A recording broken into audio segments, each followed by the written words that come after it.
और 2030 तक सेंट्रल में कोई भी गवर्नमेंट हमारे सपोर्ट के बगैर नहीं बनेगी। और जब से 2014 से सेंट्रल में बीजेपी की सरकार आई, ये वास्तव में आरएसएस की ही सरकार है, बीजेपी की नहीं है।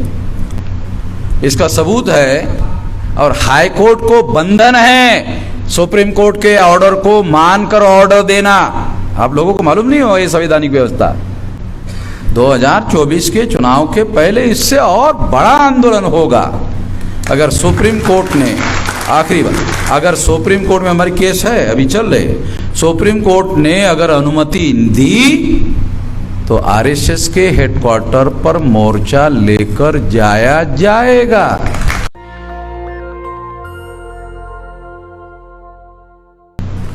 ऐसे राष्ट्रीय अधिवेशन लगभग हम लोगों ने 17 राष्ट्रीय अधिवेशन हो रहे हैं। नहीं तो बामसेफ का एक राष्ट्रीय अधिवेशन होता था। अभी संगठन के विस्तार का आप लोगों को अनुमान लगाने के लिए ये बात बता रहा हूँ कि 15 नवंबर तक संगठन के 17 राष्ट्रीय अधिवेशन होंगे। तो इससे संगठन का कितना बड़ा और कितने बड़े पैमाने पर विस्तार हो रहा है, इससे अंदाजा लगाया जा सकता है। तो इस तरह से हमारे संगठन की शक्ति बहुत तेजी से बढ़ रही है। और 10 साल में हमारे इस तरह से एक साल में 100 राष्ट्रीय अधिवेशन होंगे। 365 दिन में 100 राष्ट्रीय अधिवेशन होंगे। तो इससे आप अंदाजा लगा सकते हो कि 2030 तक हमारे जो ऑफशूट संगठन है, उन ऑफशूट संगठनों का कितना विशाल जाल सारे देश भर में बनेगा। एक तहसील में आप कल्पना करके देखो, एक तहसील में 100 संगठन के कार्यकर्ता काम करेंगे। एक तहसील में अगर एक तहसील में 100 संगठन के कार्यकर्ता, 100 संगठन के यूनिट अगर कार्यरत रहेंगे तो कितनी बड़ी ऊर्जा और कितना बड़ा संगठन विस्तारित होगा, कितनी बड़ी शक्ति होगी, कितनी बड़ी संगठित शक्ति होगी, इसका आप अंदाजा लगा सकते हो। तो ये बात इसलिए मैं आपको बता रहा हूं क्योंकि कुछ लोग ऐसा सोच सकते हैं कि ये डॉक्टरों का राष्ट्रीय अधिवेशन है। तो डॉक्टरों का अकेले राष्ट्रीय अधिवेशन नहीं हो रहा है, ऐसे बहुत सारे अधिवेशन ऑलरेडी हो चुके हैं और 15 नवंबर तक 17 राष्ट्रीय अधिवेशन पूरे हो जाएंगे, संपन्न हो जाएंगे। साथियों, कुछ दूसरी बातें मैं आप लोगों को बताना चाहता हूं। अभी हम लोगों की जो रणनीति है, उस रणनीति को हम लोगों को समझना होगा।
और 2030 तक सेंट्रल में कोई भी गवर्नमेंट हमारे सपोर्ट के बगैर नहीं बनेगी। हम इस पर काम कर रहे हैं, इस रणनीति पर काम कर रहे हैं। और इससे जो बाबा साहब आम्बेडकर कहा करते थे कि शासन करती जमात बनना हमारा लक्ष्य है, हमारा मकसद है, हमारा उद्देश्य है। जो आज़ादी का आंदोलन चलाया गया और आज़ादी का आंदोलन चलाने के बाद आज़ादी के आंदोलन पर ब्राह्मणों ने कब्जा किया और ब्राह्मणों ने आज़ादी के आंदोलन पर कब्जा करने की वजह से ब्राह्मणों ने इस थ्योरी पर काम किया, हिंदू मुसलमान के थ्योरी पर काम किया। हिंदू मुसलमान के सिद्धांत पर, हिंदू मुसलमान के थ्योरी पर काम करने की वजह से ब्राह्मणों का आज़ादी के आंदोलन पर कब्जा हो गया और इसकी वजह से ब्राह्मणों का आजाद भारत पर कब्जा हो जाएगा। इस डर की वजह से 14 अगस्त 47 को पाकिस्तान बना और ब्राह्मणों ने भारत पर कब्जा करने के लिए भारत के टुकड़े करने की योजना को मान्यता दी। ये सारे डॉक्यूमेंट्री एविडेंस है। और कब्जा करने के बाद में उस कब्जे को परमानेंट बनाने के लिए मुसलमान पाकिस्तान में जाने के बाद भी हिंदू मुसलमान का सिद्धांत चालू ही रखा ताकि शेड्यूल कास्ट के लोगों को जो संवैधानिक अधिकार शेड्यूल कास्ट के नाम पर मिले हुए हैं, शेड्यूल ट्राइब के लोगों को शेड्यूल ट्राइब के नाम पर जो अधिकार मिले हुए हैं, ओबीसी को ओबीसी के नाम पर जो अधिकार मिले हुए हैं, तो इनकी संख्या 74.5% हो जाती है।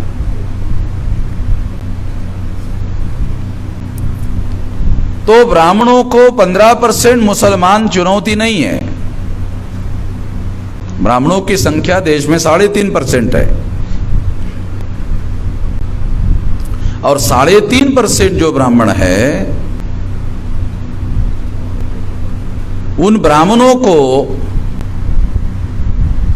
15% मुसलमान जो है वो देश पर काबिज नहीं हो सकते लोकतंत्र के सिद्धांत के अनुसार। और इसलिए इस बात को हम लोगों को समझना होगा कि इस बात को इस तरीके से समझा जा सकता है कि काबिज करने के लिए उन्होंने आज़ाद भारत में हिंदू मुसलमान का मामला बनाए रखा, चालू रखा। और जब से 2014 से सेंट्रल में बीजेपी की सरकार आई, ये वास्तव में आरएसएस की ही सरकार है, बीजेपी की नहीं है। इसका सबूत है कि आरएसएस ने नरेंद्र मोदी को ओबीसी का चेहरा देकर ओबीसी का समर्थन हासिल करने के लिए प्रधानमंत्री का कैंडिडेट बनाया, मगर एक ओबीसी के आदमी को प्रधानमंत्री बनाने के बाद उसी के द्वारा सुप्रीम कोर्ट में ओबीसी की जातीय आधारित गिनती नहीं होगी हलफनामा दिलवाया। इससे सिद्ध होता है कि नरेंद्र मोदी के पास प्रधानमंत्री का पद है, अधिकार नहीं है। अधिकार होता तो वो ओबीसी की जातीय आधारित गिनती करते, अधिकार नहीं है, पद है। तो अधिकार आरएसएस के पास है, आरएसएस की पॉलिसी है जातीय आधारित गिनती नहीं होगी। तो इसलिए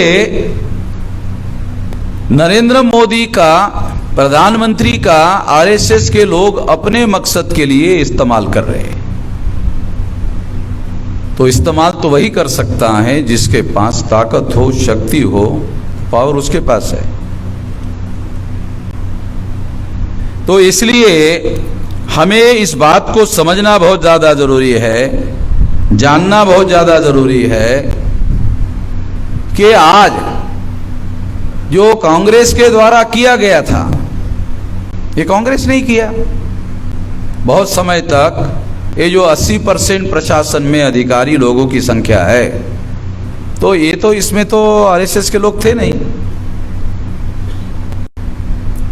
तो ये जो अधिकारी 80% तक थे और भ्रष्टाचार करते थे और भ्रष्टाचार से मिला हुआ पैसा दान में आरएसएस को देते थे, तो आरएसएस बनी। पैसा चाहिए ना बनाने की। आज आरएसएस जो है भारत का राष्ट्रीय स्तर का बहुत बड़ा आतंकवादी संगठन है। और यह बात न्यायपालिका भी मानती है, क्योंकि अजमेर बम ब्लास्ट में न्यायपालिका ने आरएसएस के कार्यकर्ता को आजीवन कारावास दिया।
और हाई कोर्ट को बंधन है सुप्रीम कोर्ट के ऑर्डर को मानकर ऑर्डर देना।